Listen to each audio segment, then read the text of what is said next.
Welcome in bed time story channel. एक दफ़ा का जिक्र है कि किसी जंगल में सब जानवर मिलजुल कर रहते थे। उनका राजा शेर था जिसका नाम मंगल था। सभी जानवर शेर मंगल का बहुत एहतराम करते थे। एक रात मंगल अपनी गार के बाहर सो रहा था। जंगल के सभी जानवर सो रहे थे। तब मंगल को खाने की खुशबू आई। उसे भूख लगने लगी। उसने देखा कि उसकी गार से थोड़ी दूर ही एक बड़ा सा गोश्त का टुकड़ा रखा हुआ था। मंगल इस गोश्त के टुकड़े को उठाने के लिए जल्दी से वहां गया और उसे खाने लगा। लेकिन हुआ क्या, तभी एक लोहे का पिंजरा उसके ऊपर आकर गिर गया। मंगल को समझ आ गया कि ये शिकारियों की चाल है। वो दौड़ता इससे पहले कि एक शिकारी ने उसे अपनी बंदूक से बेहोशी का इंजेक्शन मार दिया। मंगल बेहोश इस पिंजरे में पड़ा था। तब शिकारियों ने उसे एक बड़े ट्रक में डाला और वहां से चल दिए। इन शिकारियों ने मंगल को शहर के एक सर्कस में बेच दिया। मंगल को जब होश आया तो वो शेरों के पिंजरे में था जहाँ और भी शेर थे। मंगल ने कहा, भाई तुम कब से यहाँ कैद हो? एक शेर बोला, भाई मुझे तो कई साल हो गए। अब तो मुझे उनके इशारों पर करतब दिखाने पड़ते हैं, नहीं तो हमें खाना नहीं मिलता। अगले दिन से मंगल को ट्रेनिंग देने के लिए एक रिंग मास्टर आया। उसके इशारों को मंगल ने मानने से इनकार कर दिया और दहाड़कर उसे भगा दिया। सर्कस के मालिक ने उससे नाराज होकर उसका खाना और पानी बंद कर दिया। मंगल भूखा पिंजरे में पड़ा कमजोर हो रहा था। अब उसकी आंखें बंद होने लगी थीं। इधर जंगल में जब सबको पता चला कि उनके राजा शेर मंगल को अगवा कर लिया है तो सभी जानवर परेशान हो गए। भोलू हाथी ने सबको इकट्ठा किया और कहा, हमें अपने राजा को छुड़ाकर लाना होगा, उन्हें ढूंढना होगा। तभी जंगल की ताई मीना लोमड़ी आई। उसने कहा, ये बात तो ठीक है, लेकिन पहले पता तो चले कि वो कहाँ है और किस हाल में है। इन शिकारियों ने उसका शिकार कर लिया है या उसे बेच दिया है। तभी एक हरन आगे आया और बोला, ताई जी ठीक कह रही हैं। मेरा ख्याल है ये काम तो चिंटू बंदर कर सकता है, क्योंकि हम तो शहर जा नहीं सकते, वरना हमारा भी शिकार हो जाएगा। बंदर को शहर में जाने में कोई परेशानी नहीं होगी। ये सुनकर चिंटू बंदर बोला, आप तैयारी करो अपने महाराज को छुड़ाने की। मैं शहर जाकर पता करता हूँ कि वो कहाँ है। चिंटू बंदर उसी वक्त शहर के लिए रवाना हो गया। इधर सभी जानवर इकट्ठे होकर इंतजार करने लगे। भोलू हाथी ने कहा, हम हमला रात के वक्त करेंगे।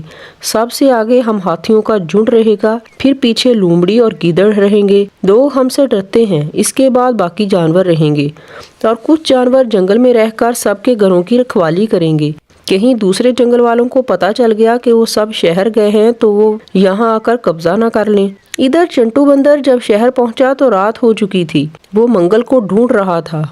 वो पहले चिड़ियाघर में गया, उसे वहां मंगल नहीं मिला और वहां से सर्कस में गया। वो आहिस्ता आहिस्ता शेरों के पिंजरे की तरफ जा रहा था। तभी उसने देखा कि बाकी शेर तो इधर उधर घूम रहे हैं, लेकिन एक शेर दीवार की तरफ मुंह करके लेटा हुआ है। चिंटू बंदर एक तरफ छुपकर इन पर नजर रख रहा था।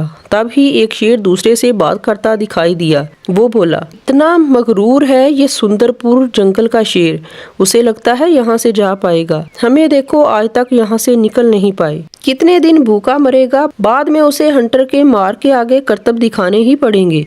चिंटू बंदर ने जब देखा कि ये तो हमारे महाराज मंगल हैं तो उसकी आंखों में आंसू आ गए, लेकिन वो कुछ नहीं कर सकता था। वो वही छुपा रहा। कुछ देर बाद सब ही शेर सोने चले गए। तब वो चुपचाप मंगल के पास गया और बोला, महाराज मैं हूँ चिंटू बंदर, सुंदरपुर जंगल से आया हूँ। उसकी आवाज़ सुनकर मंगल ने आंखें खोल कर देखा। चिंटू भाई, ये मुझे धोखे से बेहोश कर कर पकड़ लाए, मेरी मदद करो। चिंटू बंदर बोला, महाराज आप फिक्र ना करें, सभी जानवरों ने आपको छुड़ाने की तरकीब सोच ली है। मैं तो आपका पता लगाने आया था कि आप कहाँ हैं। कल रात को हम यहाँ हमला कर देंगे और आपको छुड़ाकर ले जाएंगे। रात को ही चिंटू बंदर जंगल वापस लौट गया। उसने जंगल में जाकर सारी बात बता दी।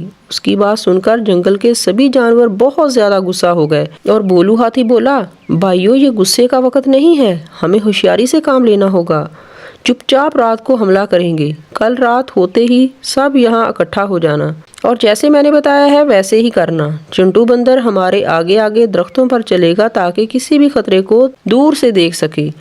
अगले दिन सभी जानवर इकट्ठे होकर शहर की तरफ रवाना हो गए।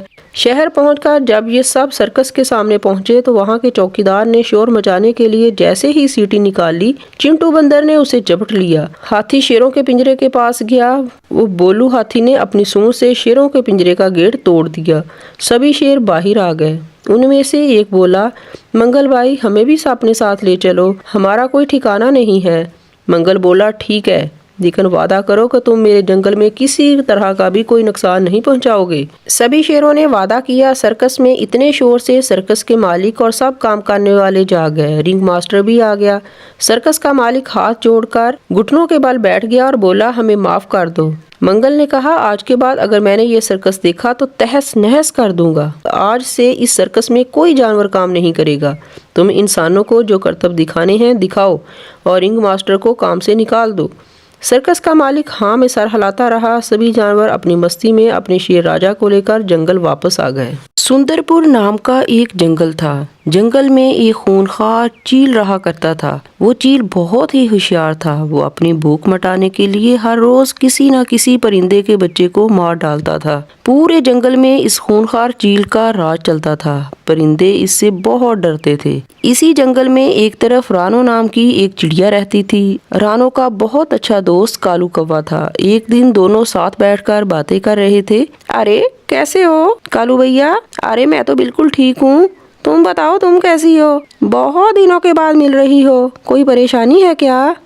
कालू भैया, मैं जरा अपने बच्चों को लेकर बहुत परेशान हूँ। अरे परेशानी क्यों है? ऐसा भला क्या हो गया? दरअसल भैया, मैं खाना लेने बाहर जाती हूँ, तब तक मेरे बच्चे अकेले होते हैं और खाना लेने के लिए मुझे बहुत दूर तक जाना पड़ता है और बहुत मेहनत करनी पड़ती है और मुझे इस खूनी चील का डर लगा रहता है। ओह, तो ये बात है। बात तो तुम ठीक कह रही हो।